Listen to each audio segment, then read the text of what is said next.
Venho novamente hoje para falar sobre a problemática teológica doutrinária sobre a permanente virgindade de Maria. Argumentos e contra-argumentos. Este pertinente tema vem na sequência da quadra natalícia em que estamos a viver e senti-me por necessidade de abordá-lo, uma vez que tem sido objeto de infindáveis querelhas doutrinárias ao longo dos séculos entre os católicos e os protestantes. Os católicos entendem que Maria foi virgem e viveu virgem para toda a vida. Os protestantes refutam este entendimento, considerando que depois do nascimento do Senhor Jesus Cristo, Maria envolveu-se maritalmente com o seu marido, José, e em consequência disso tiveram filhos e filhas. Antes de dar a minha modesta opinião, importa só fazer um breve esclarecimento. Desde logo dizer que tanto os católicos como os protestantes estão unânimes no sentido que a concepção do Senhor Jesus Cristo foi um ato miraculoso que não teve qualquer tipo de comparticipação, ajuda ou colaboração humana, mas sim única e exclusivamente divina. Pronto. Só que a sequência depois dos acontecimentos, que há uma divergência que vou tentar aqui descortinar. Tal como eu, enfim, expliquei e também relatado nas Escrituras Sagradas, depois de José estar a ponderar como é que ia dar o desfecho final da sua história com Maria, o anjo Gabriel apareceu-lhe em sonhos, explicou-lhe todo o processo da salvação e, em consequência disso, o autor sagrado diz-nos que José recebeu Maria por esposa sem ter tido antes relações conjugais com ela. Ou seja, noutra versão diz, ele recebeu a sua mulher e não a conheceu até que deu à luz seu filho, o primogênito, pôs-se por nome de Jesus. Esta passagem está em Mateus 1, 24, 25. Mas, no entanto, nós sabemos que, depois deste nascimento do Senhor Jesus Cristo, José e Maria tiveram outros filhos e filhas. Aliás, está contido em Mateus capítulo 13, de versículo 53 a 56. E passo a ler. Depois de todas as sequências do percurso do Senhor Jesus Cristo, diz-nos que a multidão ficavam admirados com a sua doutrina e, ao mesmo tempo, também incrédulos. E diziam assim, nomeadamente no versículo 55 do capítulo 13, diz assim: não é este o filho do carpinteiro? Não é Maria sua mãe? E não são seus irmãos Tiago, José, Simão e Judas? Não vivem cá também todas as suas irmãs? De onde lhe vem então tudo isto? Esta é a primeira tônica da ênfase aqui que estão a dizer claramente que estão de irmãos e irmãs de Jesus. Mas não é só isso. São estes mesmos irmãos que na festa dos tabernáculos, no capítulo 7 de Evangelho segundo João, eles não acreditaram no Senhor Jesus Cristo. Mas, no entanto, depois da ressurreição do Senhor Jesus, eles acreditaram e, enfim, juntaram com os discípulos para adorar e celebrar a morte expiatória do Senhor Jesus Cristo, tal como está contido em Atos capítulo 1, de versículo 14. O apóstolo Paulo, depois da sua conversão no caminho de Damasco, e consolidar a sua fé nas regiões das Arábias, voltou para Jerusalém e teve encontro com Tiago, irmão do Senhor, tal como fez questão de relatar em Atos, capítulo 1, de versículo 17. Pese embora divergências doutrinárias, porque a Igreja Católica entende que aqueles irmãos não são propriamente irmãos sanguíneos do Senhor Jesus, ou seja, são meios irmãos. Numa outra abordagem, podemos dizer, são primos irmãos, tal como eles alegam. Mas eu acho que esta interpretação não tem qualquer tipo de fundamento. Desde logo nós vemos aqui o cuidado muito especial que a multidão teve em relação à própria família do Senhor Jesus. Eles começaram no versículo 55. Não é este o filho do carpinteiro? Neste caso, o pai do Senhor Jesus Cristo, o pai terreno do Senhor Jesus Cristo. Não é Maria a sua mãe? Falaram, em primeiro lugar, os progenitores, primeira linha reta. E depois vão mais à frente. E não são seus irmãos Tiago, José, Simão e Judas? Não vivem cá também todas as suas irmãs? De onde lhe vem isto? Ou seja, nós vemos aqui o cuidado especial que a multidão tem em relação àquilo que podemos dizer a família mais próxima do Senhor Jesus, como de qualquer outra pessoa. Invocaram em primeiro lugar os seus progenitores. E depois dos seus progenitores, os seus irmãos. A Igreja Católica nega isto e diz que são primos irmãos. Mas não tem lógica. Porquê? Porque se realmente eles fossem primos irmãos do Senhor Jesus Cristo, a multidão ia logo também invocar os tios e tias do Senhor Jesus. Porque os tios e as tias do Senhor Jesus tem mais proximidade com ele do que propriamente os seus primos e primas. Ora, não faz sentido eles falarem dos progenitores do Senhor Jesus e depois saltarem e falarem dos seus primos e primas. Podem até falar dos seus primos e primas, iam falar também dos seus tios e tias, porque essas pessoas deviam viver nessa localidade e são mais próximas do Senhor Jesus. Logo, esse entendimento não colhe por esta razão que eu já invoquei. Depois de Maria ter dado a luz ao Senhor Jesus Cristo na Belém de Judeia, os autores sagrados, nomeadamente o evangelista Mateus e Lucas, usaram a expressão filho primogênito, contrastando com o filho unigênito que se usa quando se refere a Jesus com Deus Pai. Pronto, o primogênito, como certamente saberão, é um primeiro entre irmãos. Quando se diz filho primogênito, está a dizer que aquele casal tem outros filhos. Aquele é o primeiro entre os filhos depois que vieram. Pronto, esta é a grande tônica de diferença de mostrar que Maria teve outros filhos com José, porque se não fosse isso, diziam, teve o seu filho unigênito, mas os autores chegaram a dizer seu filho primogênito. Ou seja, primogênito na cadeia entre cá mais irmãos. Mas antes ainda mais de divagar, importa salientar esse conceito de filho de Deus. Por que é importante fazer essa abordagem? Para depois contra-argumentar as teses que depois foram defendidas pela Igreja Católica. O conceito de filho de Deus tem 4 grandes significados na Bíblia. Desde logo um conceito nativista, no sentido que todas as criaturas são filhos de Deus. Todos os seres humanos, num conceito lato sensu, são filhos de Deus. Este é o primeiro significado que o conceito de filho de Deus tem na Bíblia. E o segundo significado é um significado peculiar, de exclusividade. Aqueles que são filhos de Deus são aqueles que Deus escolheu, aqueles que são salvos. E pode-se entender, por exemplo, a nação israelita, o povo excluído de Deus, no Antigo Testamento, é considerado povo separado por Deus. Logo, são filhos de Deus. E também aqueles que professaram num conceito geral, que não interessa a nacionalidade, que aceitam abraçar a fé cristã, a fé bíblica, estes também são considerados filhos de Deus. Neste segundo significado, o conceito é da peculiaridade, da pertença exclusiva de Deus como sendo, fazendo parte de filhos de Deus. Mas é Deus que escolhe nesta segunda sequência do significado de filho de Deus. A terceira sequência tem um significado messiânico. Jesus Cristo é filho de Deus porque ele vem na linhagem de Davi. Não se traduz propriamente a sua divindade, mas sim a sua linhagem messiânica, que tem a primeira concretização na promessa abrâmica, que depois se concretizou naquilo que podemos dizer a promessa davídica. A promessa abrâmica está contida em Gênesis capítulo 3, versículo 1 a 3, se não estou em erro, e a promessa davídica em 2 Samuel capítulo 7, versículo 14, que através de Davi sairia aquele que apacentará o povo de Israel, aquele que vai salvar a humanidade dos seus pecados. Pronto, este terceiro significado é um significado messiânico, que não tem propriamente a ver com a divindade do Senhor Jesus Cristo. Quarto significado tem um significado teológico, o significado da própria divindade do Senhor Jesus Cristo. E só se atribui ao Senhor Jesus Cristo. Jesus Cristo é filho de Deus, tal como eu mencionei nisso. É o filho unigênito de Deus. Este conceito filho aqui remete-nos para a divindade do Senhor Jesus Cristo, como sendo a segunda pessoa da Trindade.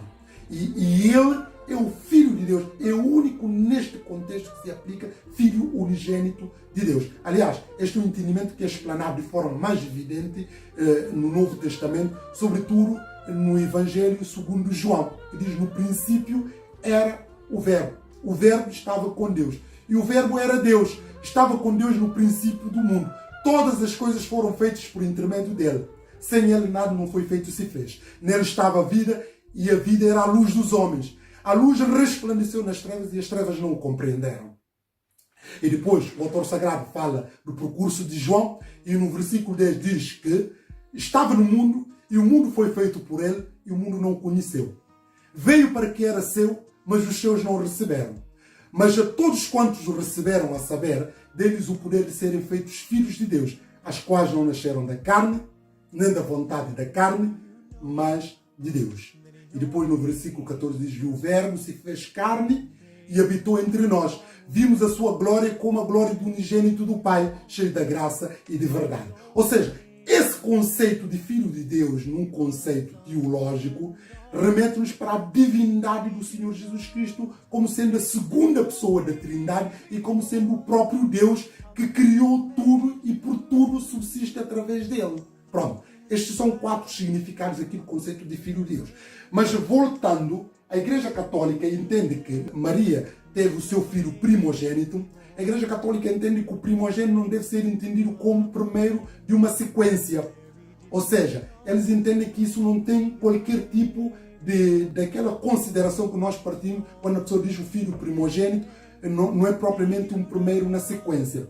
Por todos eles, o Papa Emérito Bento XVI, neste seu livro aqui, que é Jesus de Nazaré, a infância de Jesus Cristo, ele vai refutar a ideia da primogenitura não sendo como sendo uma cadeia de sequência. E vou passar a ler breves excertos dessa sua fundamentação. Ele diz assim: o primogênito não é necessariamente o primeiro de uma série em sucessão. O termo primogênito não alude a uma numeração em atos, mas indica a qualidade teológica expressa nas mais antigas coleções de Israel. E depois, mais à frente, ele vai invocando que o conceito de primogenitura adquire uma dimensão cósmica. Cristo, Filho encarnado, é, por assim dizer, a primeira ideia de Deus e antecede toda a criatura que está ordenada para ele e a partir dele. Por isso, é também princípio e fim da nova criação que teve início com a ressurreição. Ou seja, a Igreja Católica nega esta evidência e vem fazendo uma outra interpretação equivocada do conceito primogenitura, porque nós sabemos essa interpretação que o Papa dá, que é uma interpretação também que a Igreja Católica segue, ele está a falar numa outra dimensão do Senhor Jesus Cristo, que é a primícia de todos aqueles que dormem, porque Jesus Cristo é o nosso irmão mais velho. Na sequência que, nesse conceito messiânico que eu estava a dizer, Filho de Deus, de que vem da linhagem de Davi, é esse Messias que quebra todas as correntes e através dele todos passam. Ou seja, ele é atribuído como sendo o nosso irmão mais velho. Ele é o nosso irmão. Jesus é a cadeia primeiro que antecede muitos irmãos. Aliás, está expresso como o Papa bem fundamentou. Só que ele faz uma interpretação diferentemente no conceito que o evangelista Mateus e Lucas estão a atribuir o conceito Filho de Deus. Pronto. Há esta sequência toda de contra-argumentos que podemos refutar. Quer dizer, ele diz o que ele diz ali é verdade, mas é numa outra dimensão. Jesus Cristo é primícias dos que dormem. Ou seja, Jesus Cristo é o primeiro de uma cadeia de muitos irmãos. É Jesus Cristo que quebrou a barreira da morte e nesse quebramento da barreira da morte passamos todos nós, aqueles que são filhos de Deus, aqueles que são escolhidos no plano salvífico de Deus e passamos. E nessa sequência Jesus Cristo é o nosso primogênito e assim podemos dizer. Que não tem nada a ver com o primogênito de José e Maria, porque isso é outra dimensão no conceito primogenitura. Pronto. Mas há ainda contra-argumentação da Igreja Católica. Dizem assim, já que as pessoas dizem que Maria e José tiveram filhos invocando que teve o seu primeiro primogênito, então por que razão, quando Jesus Cristo estava na cruz, não entregou os seus irmãos à sua própria família, os seus próprios irmãos para cuidarem da sua mãe? Por que o Senhor Jesus não fez isso? Porque nós vemos que, junto da cruz, Jesus Cristo entregou a sua mãe a um discípulo amado. Isto está expresso em João, capítulo 19, de versículo 25 a 27. Ou seja, Jesus Cristo entregou a um estranho, digamos assim, a custódia da sua própria mãe. E a Igreja Católica refuta esta ideia de que se Jesus Cristo tivesse realmente irmãos e irmãs, tal como nós estamos aqui a alegar, Jesus não preocupava em entregar um estranho, um discípulo, a sua mãe. Deixava com os seus irmãos e eles cuidavam da sua mãe. Numa primeira leitura, poderá parecer até lógica e poderá dar a entender que é um argumento convincente, mas não tem qualquer tipo de base e vou explicar porquê. Desde logo, os irmãos do Senhor Jesus Cristo sempre foram incrédulos com ele, sempre hostilizaram a sua mensagem. Eles não acreditavam nele. Eles só passaram a acreditar no Senhor Jesus Cristo depois da sua ressurreição. Primeira questão. E a segunda questão é que, porque eles não acreditarem no Senhor Jesus, e uma vez que eles viviam lá no norte da Galileia, eles não vieram possivelmente eles não estiveram na crucificação do Senhor Jesus Cristo. Nós sabemos que Maria sempre acompanhou o Senhor Jesus e viveu a sua vida condicionado ao seu próprio filho de forma incondicional. Mas os irmãos não foram com isso assim com o Senhor Jesus Cristo. Não compreenderam o Senhor Jesus Cristo. Esta era a razão pela qual esses relatos estavam lá no capítulo 7 de Evangelho de João, capítulo 5, que eles próprios não acreditavam no Senhor Jesus. Mas essa é a razão pela qual possivelmente eles não estiveram lá na crucificação de Jesus. Essa é a primeira questão. E a segunda questão, o facto até de Jesus ter irmãos, mesmo até que eles estivessem lá, uma coisa não tem nada a ver com a outra. Jesus, como sendo o primeiro filho, e também uma hostilidade que ele teve, os irmãos fizeram com ele, e pode até vir a dar em retaliação, poderia, falando humanamente, porque a mãe também seguiu Jesus de forma incondicional. E Jesus, para reforçar o amparo da sua mãe, saindo deste mundo, para saber que a sua mãe vai ficar bem protegida, vai ficar bem, ele entregou a um discípulo amado ao cuidado da sua mãe, que neste caso é João. E este discípulo amado não é um qualquer discípulo, é um discípulo que sempre teve com o Senhor Jesus nos momentos determinantes. É muito mais do que um discípulo. Aliás, ele é apelidado discípulo amado. E nós sabemos que há amigos mais chegados do que irmãos. Há pessoas que nós não saímos da mesma barriga e às vezes surpreendem-nos muito mais do que aqueles que nós saímos da mesma barriga. Por isso o autor sagrado no provérbio diz que há amigos mais chegados do que irmão. E este amigo do Senhor Jesus, este discípulo de Jesus, era um discípulo muito mais do que um discípulo, era um irmão do Senhor Jesus. Por isso Jesus confiou-lhe esta tarefa para segurar o amparo da sua mãe. Se porventura os seus irmãos não vieram a corresponder, ao menos que esse discípulo cuide da sua mãe. Isso é uma preocupação normal e natural que acontece. Aliás, mesmo do ponto de vista de direito da família e de sucessões, muitas das vezes os verdadeiros herdeiros não são eles que cuidam dos interesses do patrimônio de cujos, neste caso do falecido, por razões que têm a ver por falta de confiança ou por causa que se diz indignidade, casos de muitas desconfianças, de rivalidades familiares. Às vezes o falecido, o de cujo ou quem vai morrer, atribui o seu cuidado, o seu patrimônio a um estranho que ele entende que essa pessoa está mais bem colocado para gerir os seus interesses. Poderá ser também este caso, uma vez que Jesus, os seus irmãos ainda não tinham convertido, não tinham acreditado nele e eram hostis para com ele. Quer dizer, ele, humanamente falando, poderia dizer, olha, para garantir o sustento, o cuidado da minha mãe, é melhor deixar com esse discípulo amado, ele vai cuidar melhor da minha mãe. Nessa lógica, humanamente falando. Talvez isso que poderá ser entendido, esta questão do Senhor Jesus, cuidar a sua mãe a um discípulo amado. Não tem nada a ver com a igreja diz, é porque ela não teve filhos e filhas, porque se tivessem, esses mesmos filhos e filhas estariam a cuidar da sua mãe. Feito este enquadramento, isto para dizer o quê? O senhor ou a senhora, ou a pessoa que me está a ver ali, para dizer, mas isto não é oportuno estar a falar esse tema, uma vez que estamos na quadra. Enfim, até é verdade, mas é uma verdade parcelar. Na medida que esta questão é uma questão muito importante na doutrina católica, porque está ligado a outra doutrina, que é a doutrina da divinização de Maria. Porque a Igreja Católica, eu vou abordar no próximo vídeo, porque a Igreja Católica entende que Maria viveu virgem toda a vida, ela não herdou o pecado original, logo ela é co-redentora e faz parte daquilo que podemos dizer do processo da salvação. Em consequência disso, ela merece ser devotada, e merece ser adorada, e merece ser pedidas nas nossas preces, de coadjuvar-nos nos nossos desafios, etc, etc. Esta é a razão pela qual a Igreja Católica faz uma veneração a ela e fazendo questão até de acrescentar pontos que não estão na Bíblia, nomeadamente na Ave Maria, que se diz lá, Santa Maria, Mãe de Deus, rogai por nós pecadores, agora na nossa morte. Esse acréscimo não está nas Escrituras. Não está lá no cântico depois que Maria fez. Mas a Igreja Católica força essa parcela para poder dar cunho de que ela não herdou o pecado original e, em consequência disso, ela também faz parte da natureza divina, porque ela é Mãe de Deus, o que não corresponde à verdade. Mas eu vou explicar essa situação no próximo vídeo, de intercruzar a virgindade de Maria com a sua divinização, porque, como alguns certamente saberão, que essa tese, essa doutrina, tem um grande acolhimento na teologia católica. Porquê? Porque Santo Agostinho, que foi o primeiro, que desenhou de que o pecado original tem os seus vírus na libido, neste caso através de ato sexual. Essa é a razão pela qual a Igreja Católica tem algumas reservas no que toca ao usufruto da sexualidade e considera que tem que ser pensado só no ato da procriação. Mas no próximo vídeo vou explicar isso de uma forma mais clarividente e mais sustentada. Mas para dizer que são realidades intercruzadas, essa é a razão pela qual, nesta quadra, não podia me livrar de falar desta questão.